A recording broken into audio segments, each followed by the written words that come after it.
ज्येष्ठ अभिनेते धर्मेंद्र यांचं निधन, वयाच्या 89व्या वर्षी घेतला अखेरचा श्वास।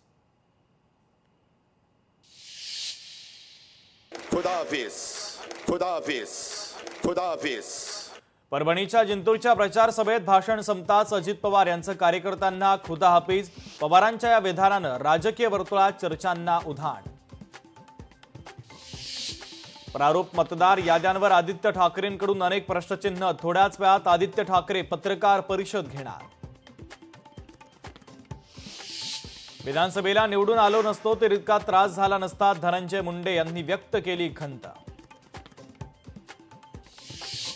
गौरी गर्जे आत्महत्या प्रकरणी अनंत गर्जेला 27 नोव्हेंबरपर्यंत पोलीस कोठडी, शेवटी कोर्टानं सुनावली पोलीस कोठडी। क्रिकेट प्रेमींसाठी आनंदाची बातमी, पुण्यातील मैदानावर IPL होण्याची शक्यता, राजस्थान रॉयल्स संघाकडून स्टेडियमची चाचपणी। दिल्ली ब्लास्ट प्रकरणातील डॉक्टरांचं 2019 पासून सोशल मीडियावर ब्रेन वॉश, व्हाईट कॉलर दहशतवादी मॉड्यूल तपासामध्ये मोठा आणि धक्कादायक खुलासा।